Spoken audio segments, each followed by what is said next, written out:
ఇక మీనరాశి వారి యొక్క ఫలితాలు. అయితే ఈ వారం మీ గోచార గ్రహగతులు గనక చూసుకున్నట్లయితే చాలా అనుకూలంగా కనపడుతోంది. ముఖ్యంగా ఏ పనైనా సరే, ఎవరి చేత ఏ పని చేయించాలో, ఎవరిని ఎలా వాడుకోవాలో మీకు బాగా తెలుస్తుంది. కాబట్టి తొందరగా అనుకున్న పనులు పూర్తి చేయగలుగుతారు. మీ మీద మీకు నమ్మకం పెరుగుతుంది. ఆత్మవిశ్వాసం పెరుగుతుంది. కొత్తగా ఏదో సాధించాలన్న తపన పెరుగుతుంది. జీవితాన్ని మలుపు తిప్పేటటువంటి నిర్ణయాలు తీసుకుంటారు.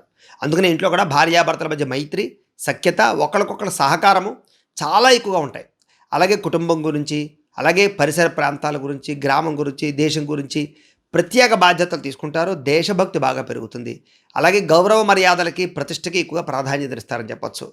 ఎటువంటి సమస్య వచ్చినా సరే తట్టుకోగలిగేటటువంటి శక్తి, ఓర్పు, సహనం మీకు ఈ వారం రాబోతున్నాయని చెప్పొచ్చు. అలాగే ప్రశాంతంగా కాలం గడపాలి, ఎవరితోటి గొడవలు పెట్టుకోకూడదు, నేను ఎదగాలి అనే తపన ఈ వారం బాగా పెరుగుతుంది. అందుకనే కొత్త విషయాలు తెలుసుకోవాలన్న తపన, ఇంకా నేను ఎదగాలన్న తపన, ఏదో సాధించాలన్న తపన, ఏదో సంపాదించాలన్న తపన,